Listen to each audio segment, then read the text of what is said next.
All right, here we are. For my family, for my future, episode 5. Let's go. This is fun doing this with you. This is fun. And like a fine wine, just getting better with every episode, with age. I guess it's age, not... I'm not making an old joke. Just I was gonna say, saying you're getting better. We're getting better at these conversations every episode. But before we get into the content today, I think that as we talk about family life, and I think it'd just be good for the people to hear, and we'd love to hear from the people in the comments below about, one of the things I think in raising a family is you have to have some outlets, and you have to have some times you can just turn your brain off. Oh, yeah. And so, like, for us, we have trashy TV confessions today. Oh, baby. Because I do think that is one of the things that you got to have some shows, some things to watch that it's not work-related, it's not family-related, it's just turn the brain off and have fun. Yeah. So what are your trashy TV confessions? When the kids go to bed, when work is over, and you just like, I want to watch a show. I mean, I know what yours are, but I'd prefer you confess them versus I out you in them. I'm very proud of these. It's not a confession. Ooh. This is just spicy. It is what it is. What do you watch? I love Sister Wives. Sister Wives. Now here's the thing, though. Can I explain myself? You can, because I've got questions. Okay. Well, explain to people what Sister Wives is first. Okay. They might not know. So Sister Wives is a show about a polygamous family. Which we are not, FYI. Which we Just are want not. to clarify that for the people. Which is why I enjoy watching it so much. Because it's like you are watching a literal train wreck happen before your eyes. Oh, yeah. And isn't that what trashy TV is all about? Yeah. Watching train wrecks. And I think when you can watch something and the entire time you're like, what? It really makes you feel better about yourself. Yeah, it really does. I wasn't going to say that part. That was mean. For all of us. I mean, no matter how bad you are at raising your family, at least we're not that. At least you're not that. Yeah. It's a train wreck, and I know that there are people in our church that watch it, and I won't say their names because that would be mean. But It's not just me. It's not just you. Yeah. You also have another... I love Bachelor, Bachelorette. Golden Bachelor now. Golden Bachelor. Golden Bachelor's sweet. It is precious. Precious. Just precious. Also, these people on the Golden Bachelor that are like 70 years old and look like they're 40. Like my age. They are like, okay. How is that? It's amazing. Mine is like less provocative. I'm more of a I just got done watching The Wire again. The Wire is like my favorite crime show of all time. Did you say that's trashy TV? No, it's not trashy. It's just TV. So Seinfeld, try to make not trashy.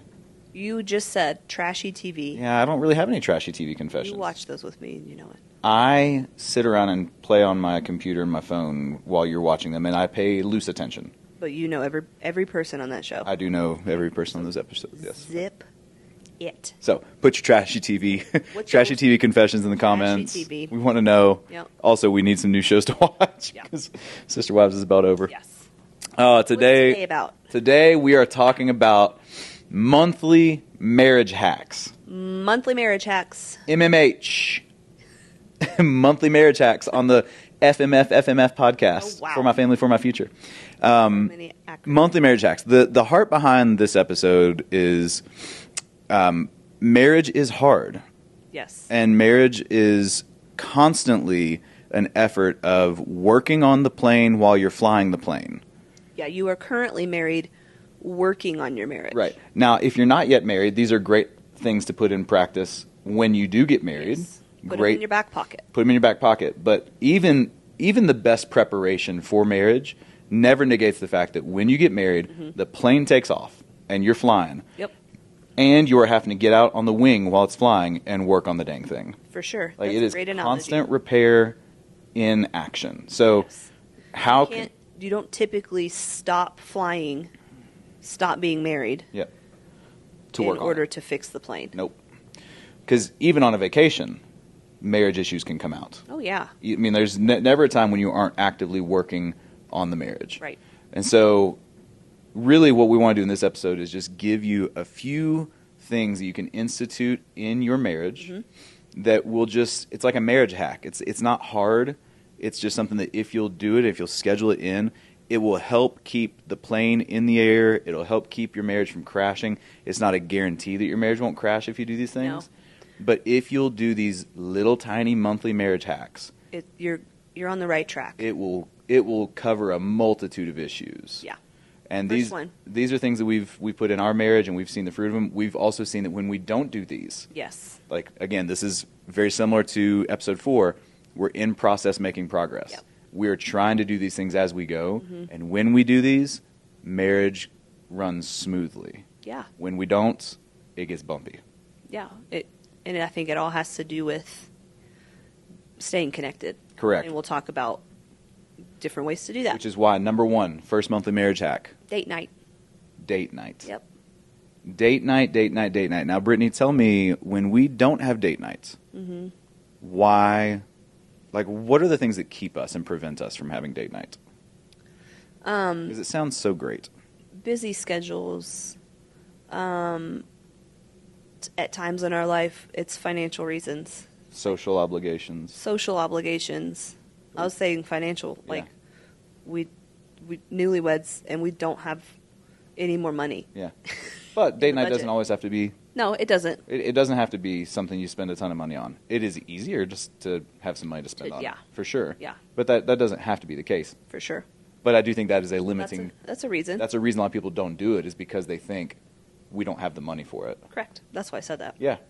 Social obligations. Mm-hmm. I think a lot of times we have prioritized time with other couples Mm-hmm. over time with just us. Yeah, well, like, and it's not the same. No, we'll have times where it's like, let's go on a date night, and then it's like we do this off, like we have like a babysitter come to our house on a weekly basis. Yeah. Sometimes. Yep. And then it's like, but those were date, like you were away from the house with your husband or your wife. It's just different than a one-on-one just date. different. Yeah, it's different when it's you're different. But I think to prioritize the monthly, we're going to get out Mm-hmm. and get away, just the two of us. And then I think that one of the things we've seen work really well is that if we will alternate, take turns in who's planning the date. Yeah. Because I think a lot of times we just go, well, we'll just go out. I don't know. We'll go grab some dinner and do whatever. And for us, if we don't have a plan in mind, we always just end up like walking around Costco or walking around Target. Have we been to Costco on a date night? Oh, for sure. Date day. When our date has been during the day. Yeah. If we go out to lunch for a date, Yeah. and that's our date time, it's Sometime. Costco. Yeah, that's true. Yeah. So I mean, Costco's a hard place to go by yourself yes. when you're buying for a family of 5. But I think when we alternate who plans it, Yeah.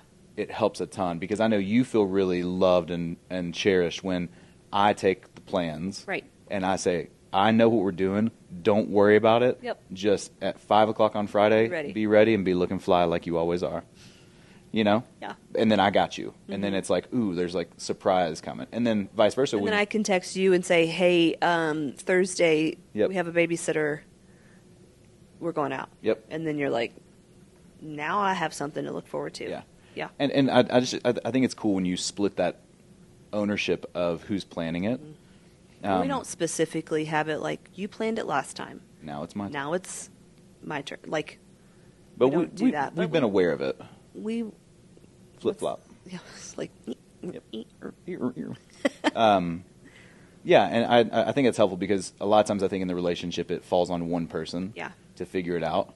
And it's not always the guy that ends up falling on to figure it out. I think a lot of times it's actually the woman in the relationship, because the man in the relationship is feeling like in our situation, I'm like bombarded with work stuff, and the last thing I want to do when I get off work is plan something. Mm-hmm. I want nothing planned. Mm-hmm. And I have no energy left to plan anything. Right. But then that puts too much burden on you of like, date Does night he shouldn't even be want to right. do this? Yeah. So Yeah. monthly date night doesn't have to be expensive. It can be going on a great hike Yeah. and packing a lunch. You wouldn't want that. If you're watching Yeah. the podcast, you just saw Brittany's response to a great hike on a date. Great. Yay! Yay. Every time I've tried to do a hike as part of our date, you've been like, oh, okay. It's just not me, but that's okay. not your thing. I'll do it because you love it. Yep. But monthly date night. Yeah, monthly date night. We'll cover a multitude because it's monthly scheduled time, face-to-face, one-on-one, nobody else there. Yes. That will cover a multitude of marriage issues right there. Right there. Second thing is... Should we talk about, like... I gotta fix that hair. Oh, thanks. I got you, girl. Thank you. Should we talk about what a date night should look like? Or could that... I mean, don't just use... You go and sit on your phones and eat across from each other. No, you got romance each other, man. You got talk to each other. You're trying to fall in love again. Yeah, stay in love again. Spending time together is awesome. Yep. But making it super intentional. I'm not saying you save like this one. Hey, I want to talk to you about this thing. Let's do it on date night. That's not what I mean by intentional. I mean like be intentional with investing. Talking about future, talking about what's going well, I think the most you can treat it like your dating days. Yeah. Like go back to the day when you were trying to prove your love to one another. Right. And trying to just like kindle that romance and that affection for each other. Treat it like you're young again, dating again. Right. No matter how old or how long you've been together. Yeah. And that's what the marriage needs. The marriage needs that like continued commitment to pursuing each other. Pursuit. That's great. It's the pursuit. It's the pursuit. And, I mean, if that becomes a regular thing, it's almost like that's how God intended it to work, because then everything else works great too. Yeah. The night end's amazing. It's just a beautiful... pursuit. You might make another child. Who knows? Oh. Yep, could. Not for us. That's not possible anymore.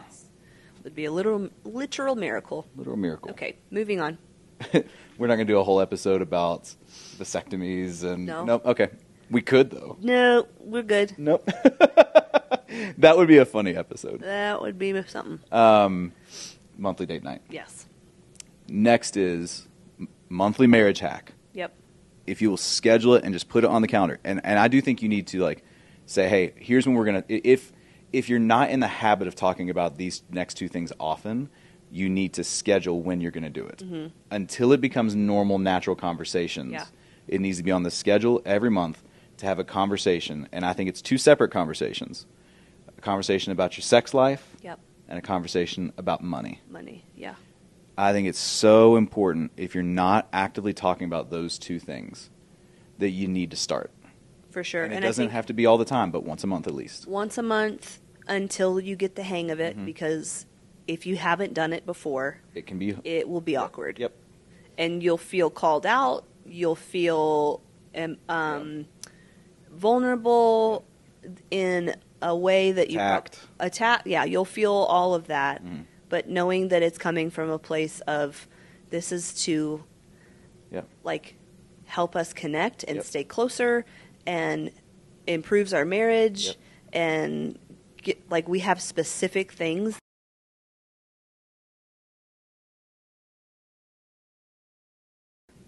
Not saying those are the only things, but those are big things that really go unspoken about.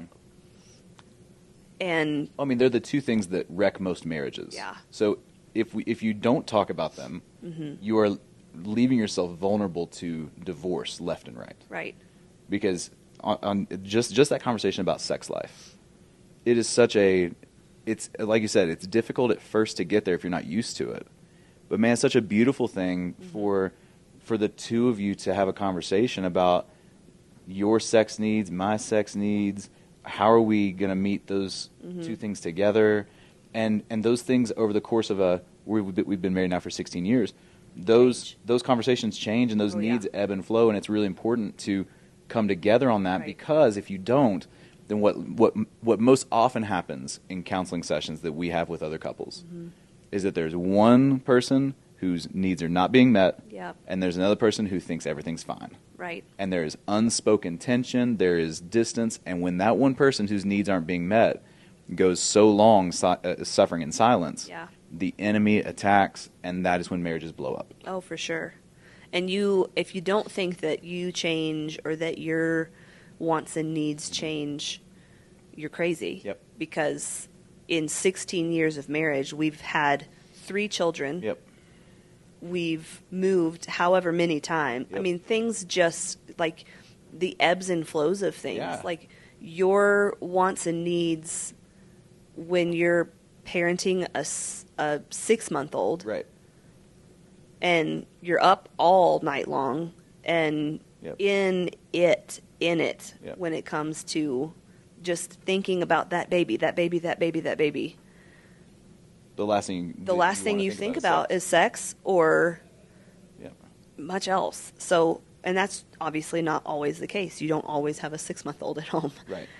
But in that instance, I think what happens a lot is without the conversation, Right. one person will say, well, I'm sure they're fine and they understand that this is a hard season. And the other person, oftentimes the husband, will be like, do they even like acknowledge me anymore? Do they even desire me anymore? Like what is happening? And there'll be complete silence and complete distance about it. That's where I think just the monthly scheduled conversation. Yeah. How's our sex life? Yeah. How are you? How am I? Yep. Let's talk about it. Same thing with money. Yep. On the money side, it's like, I just think that every couple needs to be able to have an honest conversation and go, here's where we are financially. Here's what our budget looks like. Here's what we're spending. Here's what we're earning. And here's what our future goals are. Now let's just all be on the same page with it. Because otherwise what happens is almost exactly like with the sex conversation. Yep. One person will be spending, when the other person is trying to save. But without the conversation, all the tension gets in there. You know, like we've talked about this before, like by nature, I am more scarcity mindset. Right. I'm always worried we're not going to have enough. And You are I'm not. more abundance, like we're going to be fine, we'll figure it out. And if we don't regularly talk about that and then match that up with the actual numbers, Right. then it can get like where I start being bitter towards you. Yeah. Like, would you just stop spending? Yeah. Or you get bitter towards me, would you just stop worrying about it? Yeah. You know? I think with both of these conversations, if you don't talk about it, bitterness can just creep in there. Totally. And then the person... Silently. Oh, very silently.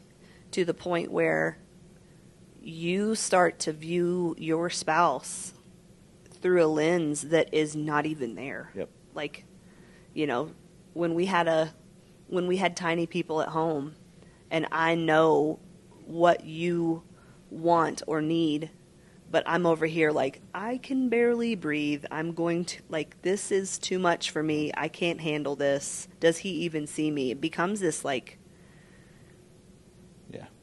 do you understand where I'm coming from? Yeah. Like, that conversation will help that Yeah. tremendously, financially and It's all about sex life. understanding. All about understanding. Because so much of navigating raising a family is like you're both doing and handling so much pressure at one time, and there's so many things that the enemy attacks your soul with and attacks your mind. The enemy with. wants you to think you're on an island by yourself. Totally, and you got to have that conversation, and that conversation will almost always, until you're having it on a regular basis, it will always be hard. It'll always be hard, and it oftentimes will make you feel like, oh, I am for certain on my own island. But at least there's a bridge between those two islands. Yes. Versus like this. And you work on a path forward together. Yeah. Yeah. To then you realize, oh, I'm not on an island. Yep. Like, I'm okay. Like, he wants the best for me. I want the best for him. We still love each other. And what's amazing about those conversations is that before you have them, you can feel like they're the most important issues and they're going to blow up our marriage and I'm so mad or so frustrated about whatever the issue is. But then one conversation where you see where they are and you feel heard and understood. Yep. And then you go, oh, okay, like there's a way out and there's a path forward, and then you will the problem will almost disappear for a season. 100%. That's why I think it's a monthly conversation, because Yeah. about every month Yeah. you can circle back around. Okay, Yep. remember, we're on the same page. We're in this together. Right. I still love you. I'm still for you. You still love me. You're still for me. And we're building something together. Right. It's all good. Yeah, we're okay. Got to have the conversation, though. Absolutely. Monthly conversation about sex life and money. And then I think another monthly, it doesn't necessarily need to be a full conversation, but there needs to be some effort towards once a month looking forward to plan the family calendar. Absolutely. I would say this is especially true for those with young kids. Oh, yeah. Young kids to teens. I mean, the calendar that's all we know at this point. We don't know calendar just past gets that. bananas. But I would imagine it's probably for everybody. And I hate this conversation because I don't like planning things out. Yeah. It actually stresses me out to plan too much. But now that I see the moving pieces, I see that it's just absolutely necessary. I mean, because right now, we're in a season where I've got men's group on one night, I've got elder meeting on that same night on the alternating week, we've got soccer practice, we've got dance class, we've got Emmett's basketball, we've got all these things happening. Yep. To where if we don't look forward and plan the calendar out, we will either say yes to the wrong things or we'll say no to the wrong things. You know, like we'll let date night slip. Yep. Because we're unintentional about our time. Like just like we're trying to manage our sex life well and our money well, we need to manage our time well, and it needs to be done together. Yeah, we literally had this conversation this morning. I was driving back from dropping the kids off. You had already started a little bit of work from home before we came in to do this. Yeah. And I said, hey, just looking forward, if one of our kids ends up making a team, this will feel, our schedule is going to be even more crowded, but it cannot crowd out date night. Like, so what do you think about if we still want to plan a date night, we can have a trusted babysitter pick up our kids from their things if it's like a practice night. Yep. To make those things still happen. But you have to look forward. But you got to think about it because there's too many things flying at you. We could get to the place where we're like, okay, we haven't had a date night in 3 months because it's Monday nights this, Tuesday nights this, Wednesday nights this. Everything is full. And then we go, wait, could we have just had a conversation about it and then gone, hey, in place of us doing that, could we have someone else that we trust? Yeah, go do that. To give us space. There's ways around it. Right. But I think the key to this is to understand and acknowledge that if you don't plan in advance, you will be in a place of reactionary scheduling at all times. And that's a terrible place to be. And that is a terrible place to be. That's one of the things that we've been really talking about is the way that family calendars work. If you're not careful, it will take away the free will and the choice that you have to spend your time on the things that you intentionally want to do. Right. Like you should be planning in advance. Who are the people that I want to spend time with? Right. Who are the relationships that we want to build into? What do we as a family want to be focused on? And then we're going to schedule those things. And then everything else, I know we've said on multiple podcasts, everything else is the most important word that I think every family and every future needs to learn. Everything else, the answer is no. Right. If it doesn't fit within the things that we feel called to do, that we are available to do, the answer is no. And we want everyone to get to a place, and sometimes we struggle with this too, though. We want our calendar to serve us. Yeah. We don't want to have to serve that calendar. Yes. Like, what does my calendar say? I don't know. Can't do it. Sorry. It's like I know far enough in advance because we talk about what's going on in our schedule. This is the way this is going to be. And my calendar, my commitments are going to serve me well instead of me serving it. Because your time is the most valuable asset you have. And you ought to use it in the most intentional way that you possibly can. And especially in marriage. Don't let it get stolen by other people. Last 2 monthly marriage hacks we want to give you. Because I think right now, if you just had a regularly scheduled date night, a conversation around sex, money, and family calendar planning, that will cover so many issues. Much. Yeah. But I also think there are 2 other things that on a monthly basis, if you can just put it in your to-dos, a reminder once a month to do these 2 things. One of them is to write your spouse a note or a text message of lavish encouragement. Yeah. So many marriages, I think, get into this thing for a few years, and you just start taking each other for granted because you got the rings on. Right? We said I do. It's till death do us part. You ain't got to worry about it. Right. Except for the fact that you do have to worry about it. 100%. Because over 50% of marriages end in divorce. Yeah. But I think we forget that it's a fight, and so we start taking each other for granted. And I've experienced so much the power of encouragement from you, and I've also observed so much the lack of encouragement in couples that we've counseled. Yeah. that I think if you just disciplined yourself once a month, I'm going to pull my phone out and I'm going to write my spouse a quick note of encouragement. I see how hard you're working. Mm-hmm. I so appreciate who you are. Mm-hmm.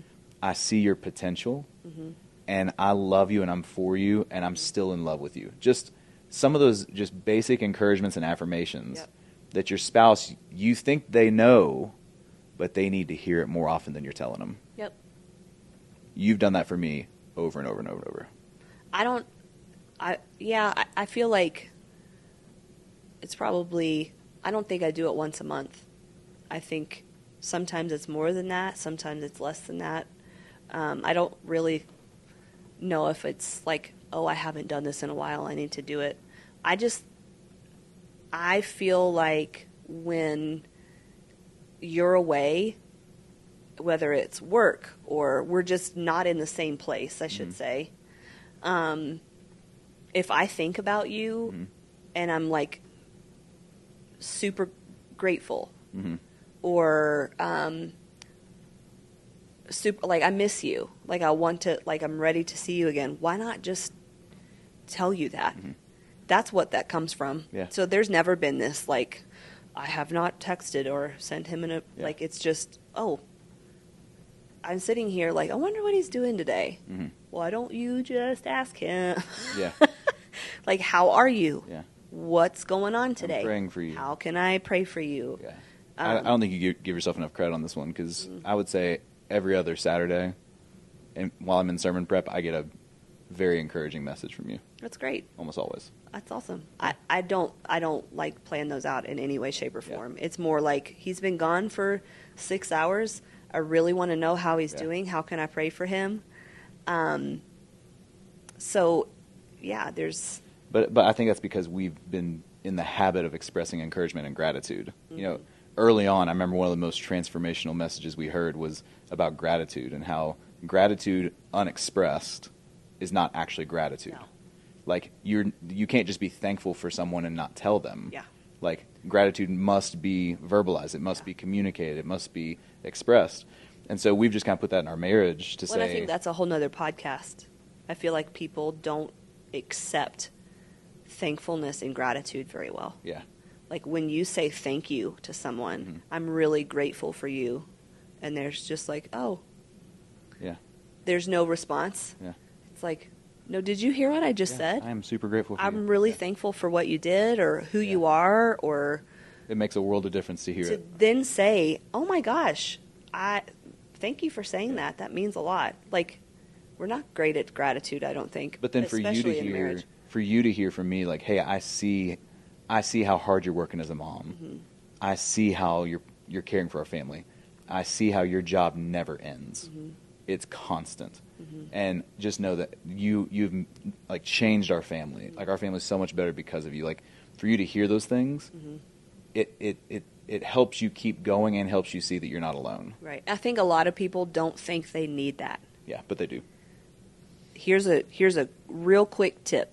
Yep. If you don't think you need that, you don't think you need encouragement or for someone to show you gratitude or tell you how thankful they are for you, and you do receive it, and then it brings tears to your eyes, or you are like, I mean, you get this sense of like, oh my God, like you need it. Yeah, you were underestimating your own emotional needs. Yes, 100%. Yeah. Like, you sent me something a few weeks ago. It was like an Instagram something, and it was like, based on the number of hours that who moms are, or how many hours they work, or whatever it was. And I was like, yeah, I know that. But then when I got to the end of it, I was like, I started to tear up. I was like, he sees me.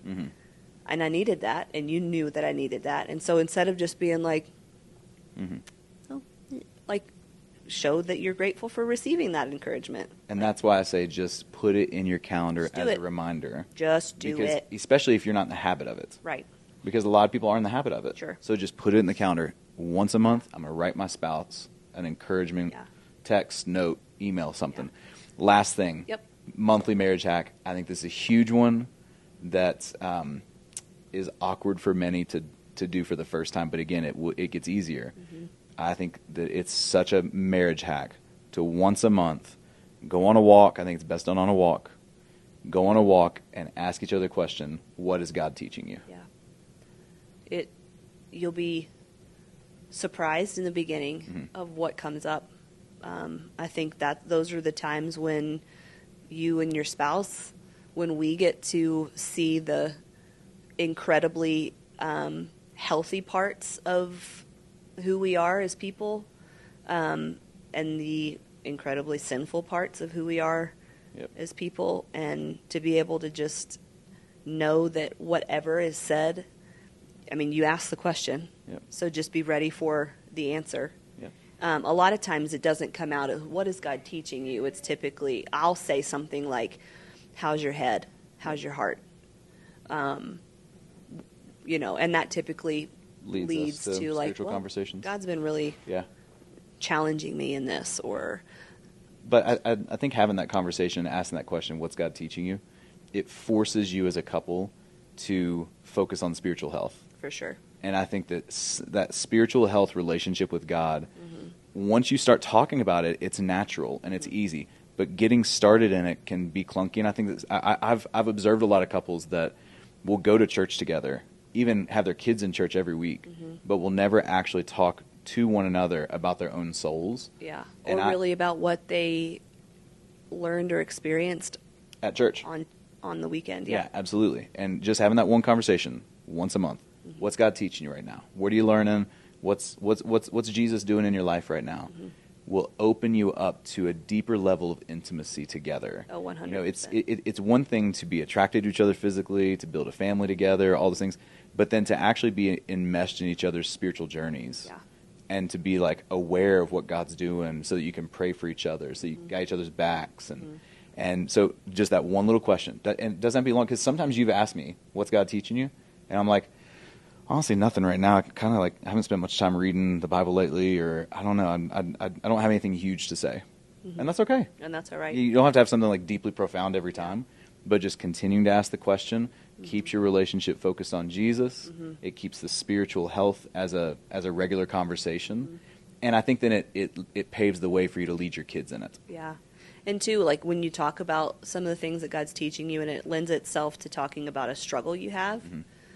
Now you've just enlisted the person that loves you more than anything to be a protection and a barrier for you. That's right. Accountability, prayer, everything. Yes. Like there have been times where I feel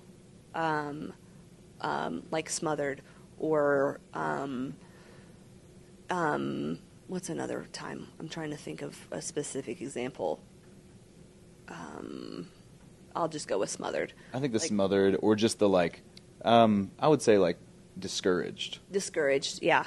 And you are there then to be like the shield. Like, hey, here's a conversation that's happening that might also discourage Brittany. So we're not going to involve her in that right now. Because I'm aware of what's going on in your soul. Right.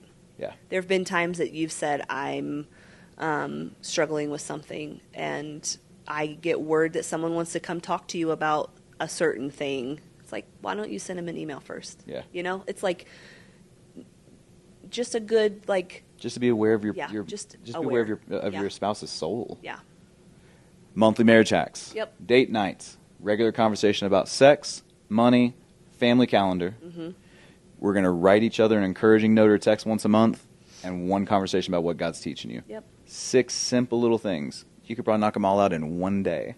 Bing, bang, boom. And it will cover so many issues in marriage. Won't fix it all. Won't fix it all. But it's a good place to start. It's a good place to start. And I would say that we can speak to this just as satisfied customers. 100%. We have tried these things, and when we do these things, it's like the joy of life returns. Yep. And marriage is awesome. And when we don't do these things, we start to feel like, man, am I doing this by myself? Yeah. Yeah. Just lonely. Yeah. So hope that helps you guys. We're praying for marriages all across the church, all across the World Wide Webs that are watching this.